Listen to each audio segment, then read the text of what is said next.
Welcome everybody to our sixth session of Maimonides' Guide of the Perplexed, the greatest work of Jewish philosophy, and a work that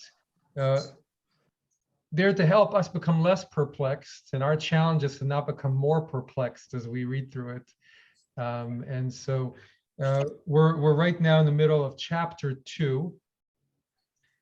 Chapter 2 of the guide, and we've read the first half of the chapter 2, which was really talking about something quite interesting as we got to it, and where Maimonides was going. I'm going to quickly do a summary before we continue, but he was talking about what happened in the Garden of Eden, right? This is our first story, where we come from when Adam and Eve ate of the fruit, right? This is the story that tells us about humanity, what it means to be a human being.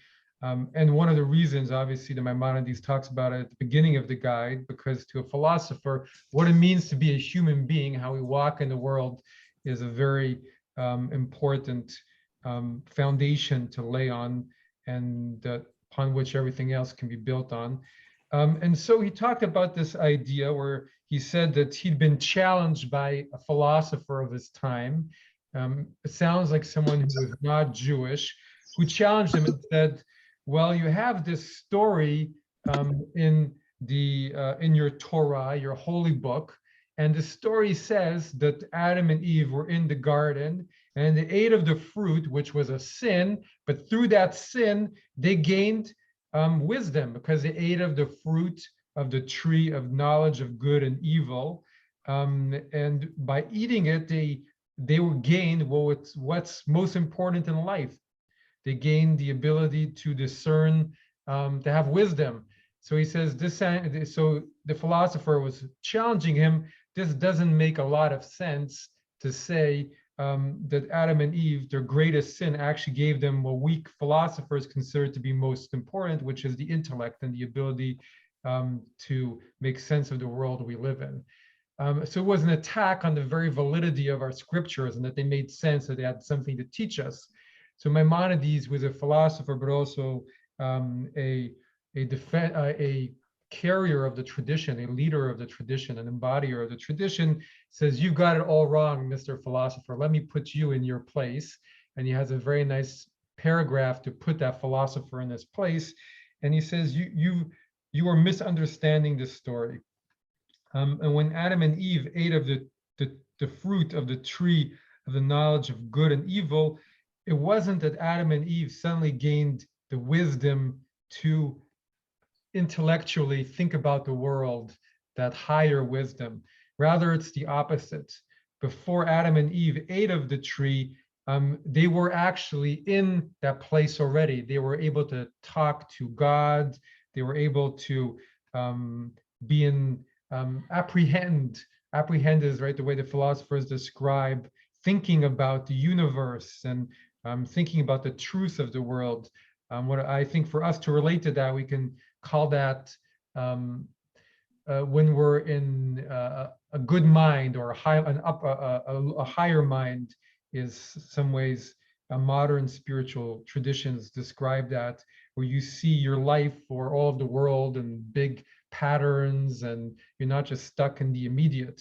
But then he says, when Adam and Eve ate of the fruit, they went from being in that place of apprehension intellectually, they went to not knowledge of what's good and bad.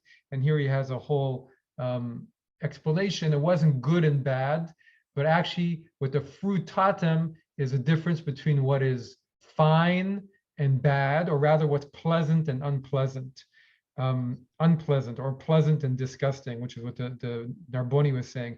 So basically, Adam and Eve went into the headspace of only feeling the immediate. This is pleasant and this is unpleasant, and which is a lower state of mind. It's suddenly when you're only reacting to everything around you. Maybe that's what we can relate to it as from our own lives. We all know the difference between when you feel you're suddenly just reacting to other people, what's good, what's bad, defensive, reacting, as opposed to being in that state of mind where you're not telling the difference between what's fine and bad, but what's true and false. And this is really important to Maimonides. He says, when you're in that intellectual ability of apprehending matters and the universe and metaphysics and God, and you're not stuck in what's pleasant and unpleasant, but you're thinking about what's true and false. And that's the higher mode of being. So that's his answer to the challenge that's brought to him by the philosopher. And I think, and we're going to read the end of a chapter and talk more about it, a really important idea to Maimonides, because he's creating that idea in Judaism, where previously, if you read the commentators, they did not read the story quite in that way. But he's bringing this idea that really what was lost was a state of consciousness and then a state of mind. And that part of that also opens up the possibility that all of us can at least intellectually live in the Garden of Eden if we can get our mind into that place that he's talking about. Any thoughts or comments or questions before we read on? Yes, good morning. I don't know how far we got in the reading. Maybe you could, so maybe what I'm saying will be anticipated. So did we get through that second paragraph? Hear now the intent of our reply, or did we not? Oh no, that's a long paragraph. We got in the middle of that. I'm asking because I wanted to say something about what he says about what was cognized by the intellect. On my edition, same as yours, I think it's at the bottom of page 24. Let's see. Fine and bad belong to things generally accepted as known, not to those cognized by the intellect. I think we did. So we did touch on that, and what I wanted to do is I'll go back to my source sheet from last week very quickly. So I also found that to be an important comment, and I've just looked up on the internet, because if you look at that comment number 7, actually, which is connected to the comment number 6, fine and bad. The expression, the words generally accepted as known, rendered the Arabic term al-mashchurat, which is used as a translation of the Greek endoxa. So then here I have a translation of what that means. Did you want it to more specifically refer to the comment before? Or? I wanted to point out that what actually gave me a real problem with that very interesting argument was that the fine and bad, or the noble and the base, to the extent that it is sometimes a thing of what's conventional, so that the nakedness is conventionally disapproved, right? It's it's not, and therefore it's a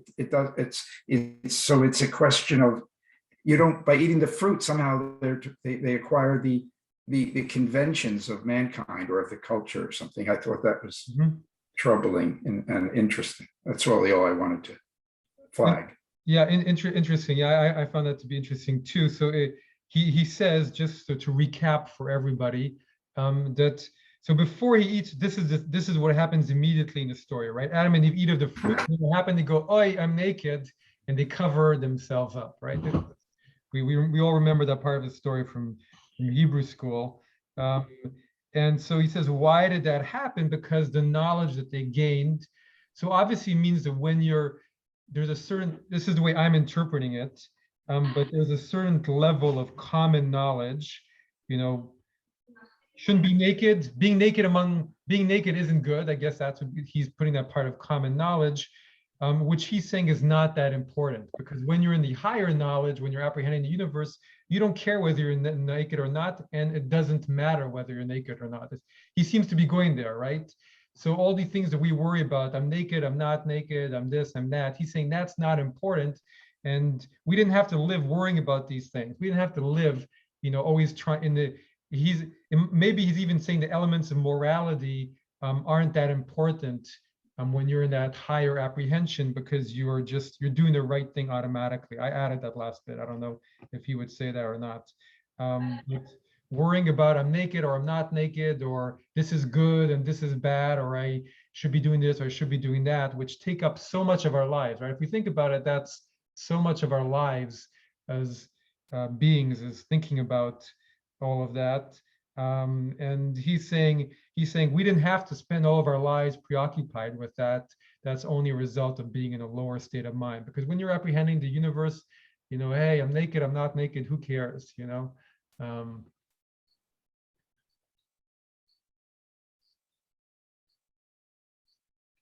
Did you, Phil, was that how you were also seeing that? I was, he seemed to make a leap from what the knowledge of what's pleasing and not pleasing, Yes. to the to notions that seem to me conventional, but maybe I'm wrong about that, or maybe in his view, that is, it's wrong to be naked because you see people don't go around naked, right? At least with some exceptions. So that somehow that, and that's really different from the knowledge of the true and the false is really abstract and has nothing to do with our judgments, or at least it's not directly connected to our judgments of what's noble and base, or fine and bad. Sure. Okay. Well, let's. So if we read this bit that I put up on the screen from the internet, and then we're going to move forward. Endoxa is a plural of endoxa. I'm not sure if that's how you pronounce it. Deriving from the word doxa, mean belief or opinion. Plato referred to doxa as a level of apprehension attained when the mind's activity is directed to taonta, or things, and that the process is independent. So when that's the fine and bad, your mind is on things rather than on ideas, I guess. Whereas Plato condemned doxa as a starting point from which to attain truth. So it's a lower vision of truth. And I guess when your mind is on things, that's how you begin. Aristotle uses the term doxa in the sense of commonplace, which seems to be more what Maimonides gained to, everyday or consensus, to identify a group or population's beliefs that previously withstood debate and argument and were thereby more stable than doxa. So this could be, again, this is now in my area of expertise, but things that the society, right? Every culture has different ideas of what's good and bad, right? Walking around naked in the beach in the United States, arrested. Walking around naked in France on the beach, you're like everybody else. So it's these are commonplace ideas rather than ultimate truth, perhaps. Well, Plato draws this distinction between right opinion and knowledge, as I recall, and you could have a belief that was correct, but you didn't get there except by authority, or someone told you so, say, or you accidentally came upon it. It wouldn't be the same as having knowledge of it, and that's a distinction that gets played down a lot in the non-Platonic philosophy. Sounds good. So we're going to move forward, and let's see. Anybody else have any thoughts or comments? So I got in on it late, Rabbi. So could you fill me in? You might have to listen to the recording, I'm afraid. Okay. All right. My signal out here is not good, so that's why I got in on late. Oh, okay. So I'm going to share a screen. We're going to go back to our text, and we're going to read the second half of all of it. Again, I'm interpreting all of this in some ways as more coming from a traditional Jewish background and some philosophy rather than only philosophy, or rather than with a lot of philosophy. So, okay, so we're going to read the very end of what he was saying before. Alan, with regard to what is of necessity. Oh, okay, got it. With regard to what is of necessity, there is no good and evil at all, but only the false and the true. Reflect on the dictum, and the eyes of them both were opened, and they knew that they were naked. It is not said, and the eyes of both of them were opened, and they saw. For what was seen previously was exactly what was seen afterwards. There had been no membrane over the eye that was now removed, but rather he entered. 1 second. Somehow pressed the wrong button. There we go. Remember, but rather he entered upon another state in which he considered as bad things that he had not seen in that light before. Okay. So anybody want to paraphrase what he's saying? You know, one of the things that might be referred to here is there was an ancient view, and I'm not sure if the ancient Hebrews had this, as to how vision worked. That somehow the light that illuminated the world came out of us into the world. So in some sense, they believe that the divinity was looking through us to see the world. And I think what this story at least means to me is that the thing switched. The divinity we don't experience anymore, looking through us to see the world, but we see the world as it comes into us. And as it comes into us, we give it value, which we never gave it before. So the tree that we ate of is the tree of value judgment. For some reason, it inverted our vision so that we no longer, the divine no longer looks through us to see the world, but the world appears to us from an external source. And as I've thought about that over the years, I like that as an idea. I have no proof, of course, that that's exactly what happened, but it's sort of an interesting view. I'm convinced, though, that what happened with the eating of the apple was the apple of value judgment. And that's what Maimonides essentially is saying, because he's trying to differentiate between value judgment and some other kind of thing that doesn't contain value judgment, some other kind of apprehension that doesn't contain a value judgment. Yeah. Anyway, that's one look at this thing. Thank you. Yeah, I think that's a nice way of seeing it, and you know, at least in the biblical understanding of vision, I mean, God sees. I mean, in our tradition, we don't talk that often about God seeing. We just believe God is all seeing. God is always looking, right? As Norma's mom used to say. But what we see, on the other hand, what he's about to get into is a very common trope in our tradition, which is this idea of having your eyes opened, right? Like suddenly seeing. And what Maimonides is bringing this idea that there's different.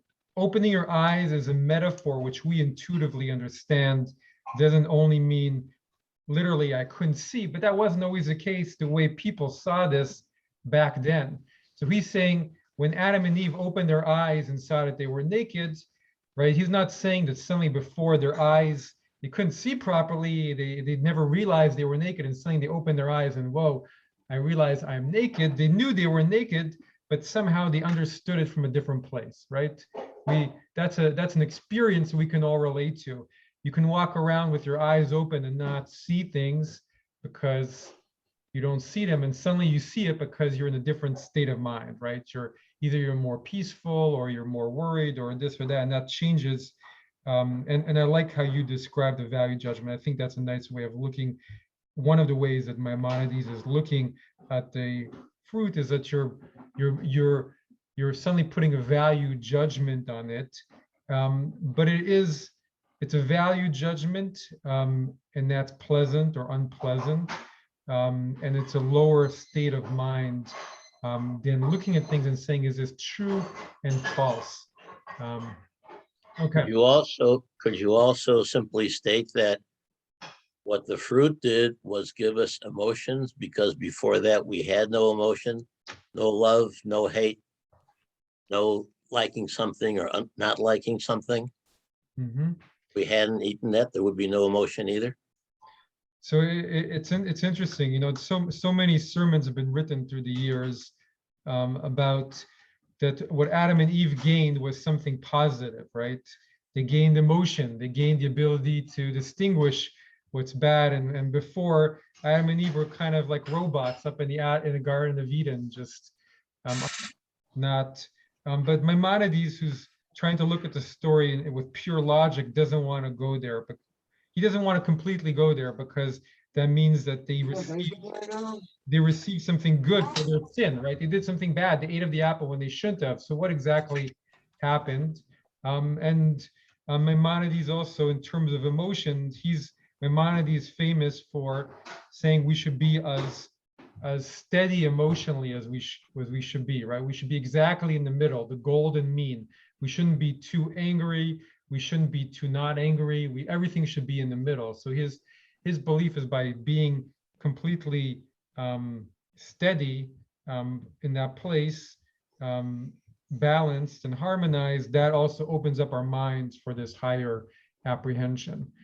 There's another look at this too, and that is that Adam, through eating this, was a heroic person, because he disobeyed the commandment of the God, and he reached for something, was heroic. This is a little like Prometheus stealing the light. So that's what I was saying with Herb's comment, is a lot of people see it as a lot of people these days like to see it as heroic, you know, because in the end, what was gained was something positive. He was willing to think for himself, and a lot of what we consider to be good about human beings, Adam gained in that moment.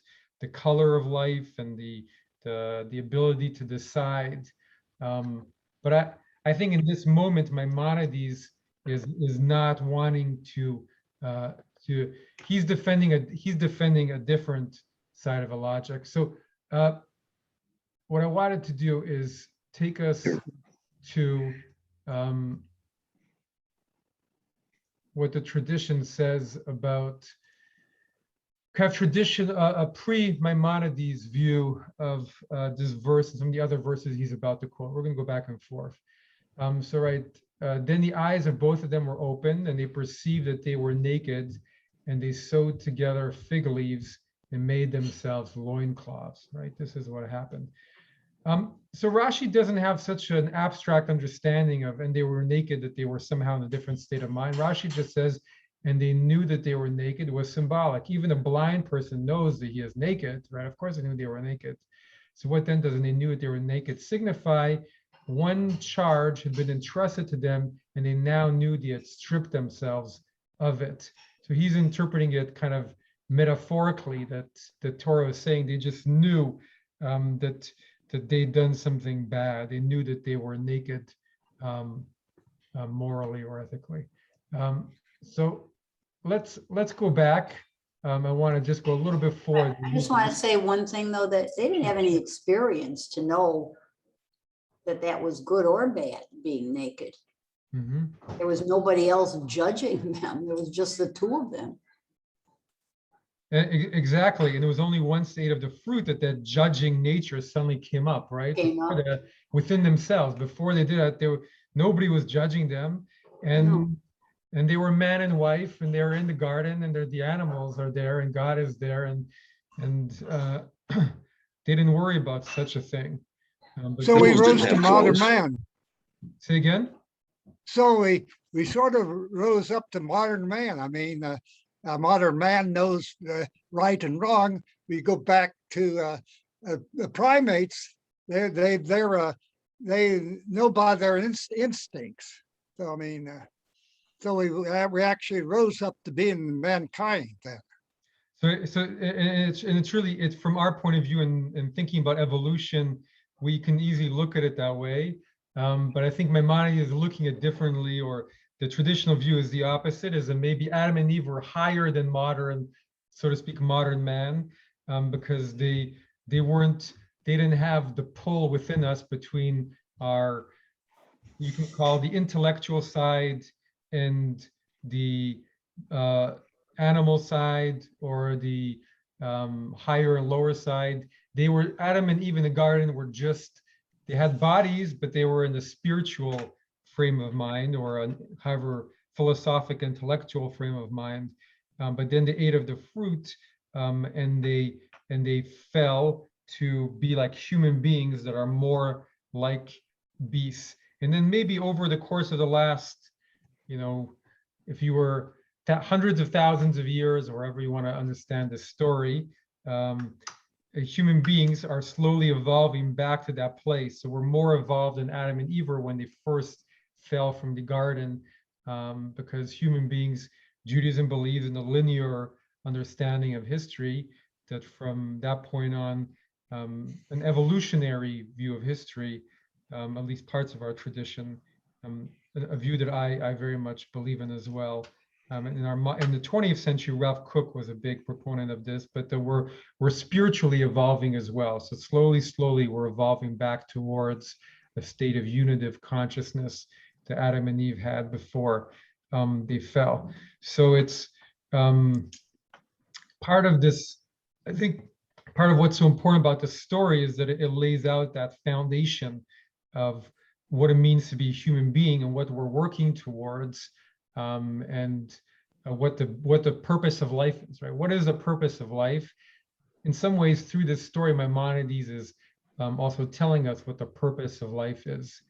So let's go to, let's continue. No moreover. Alan, do you mind? Moreover, Alan, do you mind continuing, please? Sure. No, moreover, that this expression, I mean to open, refers only to uncovering mental vision, and in no respect is applied to the circumstance that the sense of sight has been newly acquired.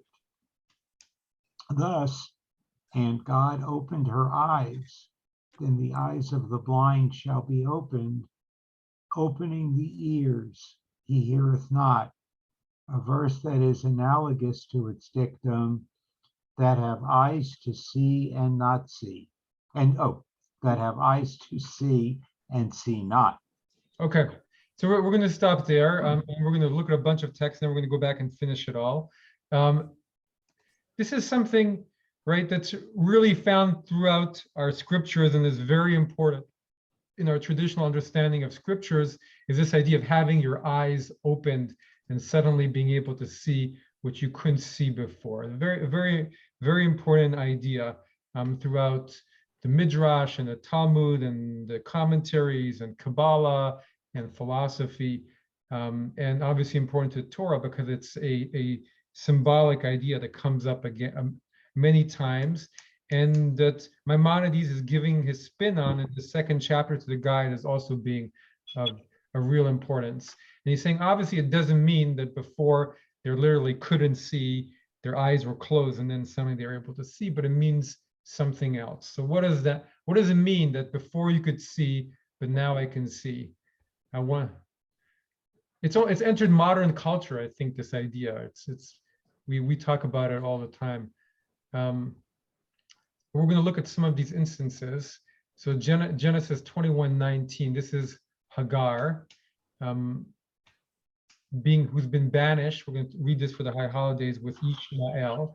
She's walking in the desert, and they're hungry and tired, and she believes they're going to die. Would somebody like to read for us Genesis 21:19? Okay, can I do it? Okay, go ahead, Yaakov. Then God opened her eyes, and she saw a a well of water. She went and filled the skin with water and let the boy drink. Okay, thank you. So what's it saying? It's saying, right? What's it saying? Well, it's not like he picked her eyelids up and opened it. He gave her the ability to see what was there. But she Yeah. obviously wasn't seeing it. He somehow she had an additional, right? She was able to see, either she was suddenly able to see what was before her that she'd never seen, or he Right. suddenly pointed something out to her which had not been there previously. Thank you. Yaakov, do you want to read the next one too from Isaiah? Of Isaiah, then the eyes of the blind shall be opened, and the ears of the deaf shall be unstopped. Then the lame shall leap like a deer, and the tongue of the dumb shall shout aloud. The water shall burst forth in the desert, streams in the wilderness. This is an idea that at the end of days, right? It's hard to know what the prophet himself is meaning, as if he's meaning it literally or symbolically. But there is this idea that the end of days, what does it mean that we're going to be in a world where the lion will lie down with the calf and all of these ideas? Part of it is a matter of vision, right? It's all about vision. When you don't see your fellow as an enemy. So there's this idea throughout the prophets that at the end of days, it's not that suddenly God is going to come and do something to our world to make it very different, but we will be seeing different. We will be understanding different. And that's where peace comes from. So please read Ezekiel as well, Yaakov. Okay. O mortal, you shall dwell amongst the rebellious breed. They have eyes to see, but see not, ears to hear, but hear not, for they are a rebellious breed. So, right, this is an idea that all of us, we have the ears to hear and the eyes to see, but we don't always see what we have to see, and we don't always hear what we should be hearing. It's interesting that Ezekiel blames it on the fact that the people are rebellious, as opposed to, they just never learned how to do it, how to see. And it's a whole different connotation, where one is an active act of not doing something, not seeing something, not believing something, as opposed to, they never learned the skill, they never developed the ability to do it. I think that's a really, really fine point. And it brings us to a basic idea, which I think underlines this text, which is Maimonides is now saying to all of us, it's up to us, right? Whether we see or don't see is part of the human condition, right? We can walk around the world with our eyes open, seeing really what's there, and having a higher approach to life, or we can, our eyes can be closed and our ears can be shut, and we're not really fully aware in our lives. We're not in that higher state of mind. And right, the story of the Garden of Eden is all about free will and about human beings gaining their free will. So let's continue. Unless anybody else has a thought or a comment. We're going to now get to the last part of his idea. Would somebody else like to read for us? Judy. I have one comment before, and then I'll be happy to read. Learning to listen is a skill that has to be cultivated, and learning to see, you have to appreciate other points. You have to be open to other people's points of view, and it isn't easy. You're right, it is a skill we have to intentionally go after. And I think that's part of what Maimonides is saying too. It's not something that comes just because you're human. You have to intentionally cultivate it. No, beautiful. I think you have to cultivate it, and it's I think sometimes about the idea, right, that whenever there's a crime scene, right, witnesses see so differently what's the Yes. very same thing, because you see but you don't see, right? You hear what you don't hear, and you can live with people, and your view of the same situation that you saw with eyes, you were just 1 foot away, but you saw it completely different because you chose. Mhm.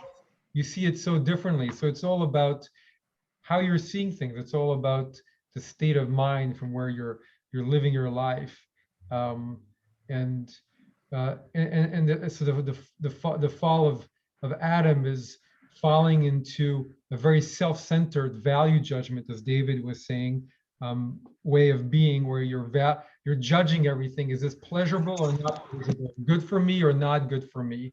And it's better to be, okay, instead of thinking just what's good and bad for me, or pleasurable and not pleasurable, thinking about, what is true and what's false about the world around me, and what's true and false about my own life. And that's a different way of Whoops. looking at it. So I Judy, think go my ahead. internet is. If you're able to read, let's try it, Judy. Now concerning its dictum. Oh, she's gone. Someone else like to read for us. Now concerning its dictum. Now concerning its dictum with regard to Adam, he changes his face, and thou sendest him forth. The interpretation and explanation of the verse are as follows. When the direction toward which man tended changed, he was driven forth. For panim is a term deriving from the verb pano, to turn. Since man turns his face toward the thing he wishes to take as his objective. The verse states accordingly that when man changed the direction toward which he tended and took as his objective the very thing a previous commandment had bidden him not to aim at, he was driven out of the Garden of Eden. This was the punishment corresponding to his disobedience. It was measure for measure. He had been given license to eat good things and to enjoy ease and tranquility. When, however, as we have said, he became greedy, followed his pleasures and his imaginings, and ate what he had been forbidden to eat, he was deprived of everything and had to eat the meanest kinds of food, which he had not used as aliment before, and this only after toil and labor. Okay. As it says. Let's stay there for 1 second. So what is he saying about Adam? The Adam changed direction and suddenly the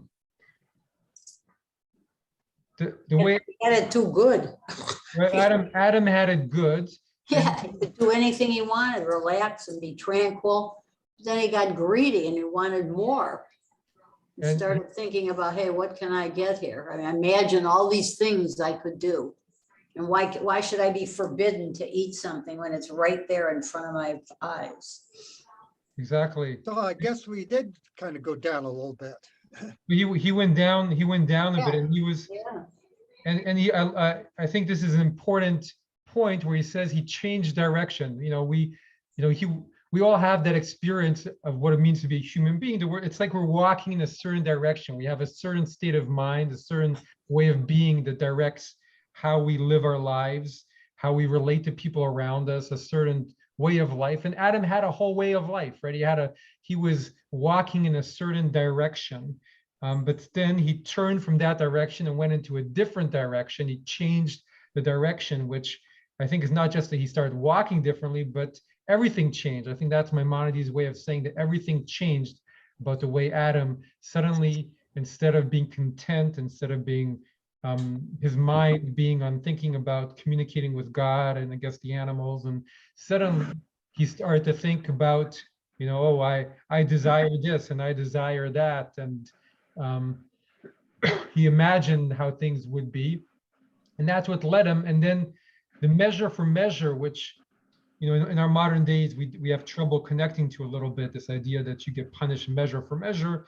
At least one way that I understand this, and I'm departing from the traditional view, is you get drawn to where your mind is at. If you live in a certain place, that's from where you live. You know, you are where you're, this is a later thought, but the Hasidic ideal of you live where your thoughts are. So if all you're thinking about is your desire, what's good and what's not good, and eventually that becomes how your whole life expresses itself.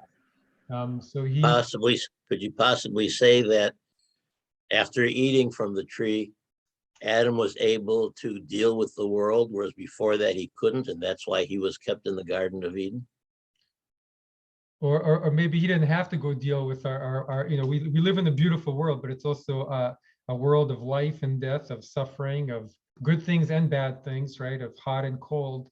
And before then he was, you know, to us, it can sound a little bit you know, Naive? like a, well, maybe naive, or maybe like a never-ending paradise. You know, But there's it doesn't have to be an either or Exactly. situation at all. I mean, one can be in the world, connected to the sensory world and connected to the intellectual world, seeing intellectual distinctions, and feel like one is in the Garden of Eden all at the same time. It isn't like you have to choose one or the other. They're all available simultaneously. And I think that, and maybe is that is the result of us having gone through this journey of life, having going back to that state of being in the garden while we're here, is that we have the wisdom as well of having gone through this world. That's often when we read that story, is that, you know, now we're able to be in this world with all of its beauty, but also its difficulties, but at the same time, and the wisdom that gives us, the growth it gives us, the free will that we have here in Judaism is a means, a tool that also allows us to grow in the school of life. But now when we're able to reach back to the garden, to that state that we imagine Adam had, the way Maimonides is describing it, we do so from a place of greater wisdom acquired and earned and achieved. But there is, you know, I think, you know, I wouldn't look at this, to respond to Herb, that being in the garden by itself is it would be like being a never-ending vacation where you're getting bored. You're like, oh, I've been in the garden. I've been in Hawaii for 2 years now. I'm getting tired of being on the beach and drinking my cocktails. I think the way Maimonides would describe it and is that Adam was truly in a better place. Adam was truly in a place, maybe it was a different world than the world that we live in now, but there is a place there where a state of being where that is better. It doesn't, you can, now we can maybe live, we can access that place from a place of greater wisdom from our journey through a more physical world, a world of dichotomy, a world of seasons, of hot and cold, right? The midrash is that after Adam and Eve ate of the apple, the sun set for the first time, or maybe they were only aware that the sun set for the first time, and they experienced night and they were scared and all of that. So for us, that's the world that we know. But I think that what Maimonides is pointing out is that there's the Adam state here was better than that, but we can achieve both, and that's part of our gift in this world. Question arises, Yes. I guess. Sure. Did Abel know he was doing wrong? Or rather, did Cain know he was doing wrong when he killed Abel? Because that was before they ate of the apple. Or No, it was So that was after. after. That was after. that was after? That was after. Mhm.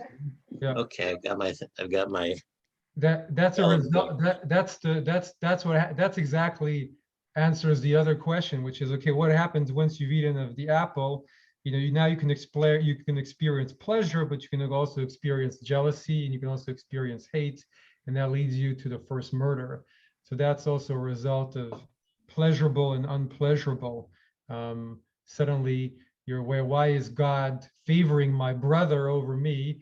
And in your fit of jealousy, you kill your brother, something that you wish you hadn't done, right? Cain is remorseful eventually, more or less, but and God accepts some of his tshuva. But that's the world post eating of the fruit. So Well, go ahead, Phil. well, thank you.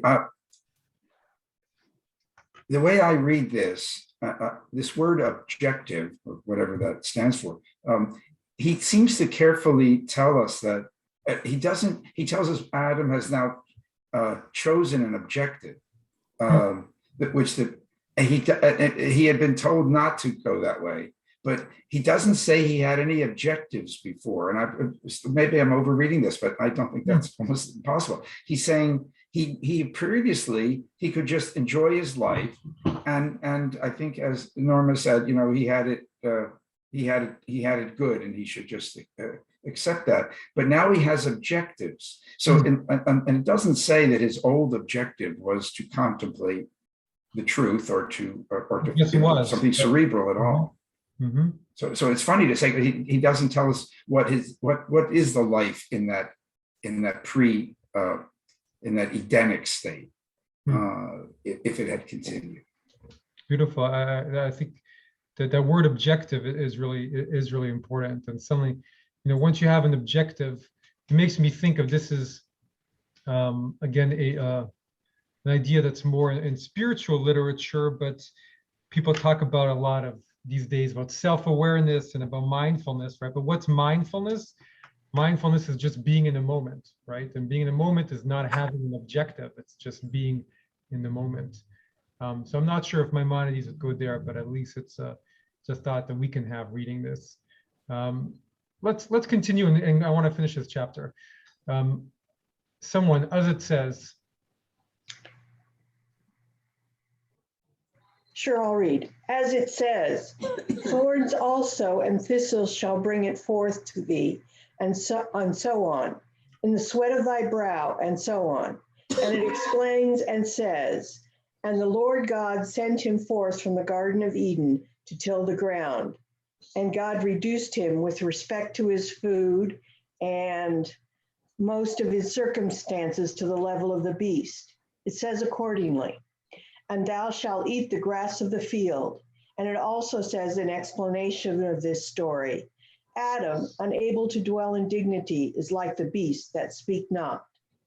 Praise be to the master of the will, whose aims and wisdom cannot be apprehended. Question, prior to this, Adam was given the Garden of Eden to take care of. And yet here it says now he must till the land. Is that a contradiction in terms? So to tend the land was not to have to till the land, but it was to look after the garden. What does that mean? I guess Go ahead, Judy. I always took that as we can't know what it means because we're not in the Garden of Eden. Mm-hmm. That he was responsible for it, but you can't say what you're responsible for in another world. And I love that. And however Adam had to tend the garden, it wasn't as arduous as agriculture is for farmers. You know, and it said the difficulties and uncertainty of tilling the land was not what Adam experienced. You know, Adam plucked the fruit off the trees and just ate what was available, and that was enough. He didn't have to toil to plant, to harvest, and right. It's from this. And right. So what happens after the eat of the fruit? Adam has to now till the land, and you know, women have to suffer Eve has to suffer in childbirth, the pains of childbirth. So to the ancient mind, these were two of the greatest sufferings that every man and woman has to go through, right? Man has to find his food and earn his way in the world, which is difficult and challenging. I mean, in our days, you know, whether you're tilling the land or working, you know, 9 to 6 in your office, and, you know, childbirth is Childbirth is still not easy, but obviously much more difficult back then. But it's an expression of the world of suffering that we live in, right? We live in a world that's beautiful, and our tradition is l'chaim, to life, but our tradition also does not shy away from the difficulties of living in our world and the sufferings that we all go through. We experience loss, we experience pain, we experience suffering, we experience tragedy, just as we experience joy. So that's the world that we live in. But somehow before then, in this world that we can't quite imagine, that maybe we can access in spirit or access in mind, that we can, there is a place of unity and harmony where we didn't experience that duality in quite the same way. So before we finish, and if anybody else has any other comments, I'd be happy to hear them too. So the Moses de Narbonne, whose commentary we've been following, has a final commentary on this chapter, on this last verse. Praise be to the master of the will, whose aims and wisdom cannot be apprehended. You know, what is Maimonides saying by closing this somewhat dire understanding of what happened to man in the garden, or with this idea, and I wasn't able to completely finish the translation. As someone noted, it is the high holiday, so I'm a little bit more pressed for time, and so this is the beginning of what Moses de Narbonne says. Praise be the master of the will, whose aims and wisdom cannot be apprehended in the creation of man. Right? We can't understand why he created man. He made us composed of different sides. He says literally different faces, split between the world of intellect and the world of senses. And we desire that one. But we are to cling to the intellect until we become one with it. So the way Moses de Narbonne, to some degree, understands this chapter is that Maimonides is laying out, you know, what is the nature of man? The nature of man is we have a side of us which is drawn to just the senses, and the side of us is drawn to higher matters. It's not that we're complete, and we are to cling to the intellect, we're to cling to that other one until we become one with it. I don't think that means that we are to completely turn away from the senses. They're just part of who we are, but our efforts, by going to that intellect, is where we get to where the philosophers want us to go, which is the world of apprehending the metaphysical world. So thank you everybody for joining. We are going to continue next week. My thought is to go on to chapter 5, but I'll confirm in an email. Hope everybody has a nice week, and Shabbat Shalom. Shalom, everybody. Thank you very much. Everybody stay well. Thank you. Sorry I was late. No problem. No worries. No worries.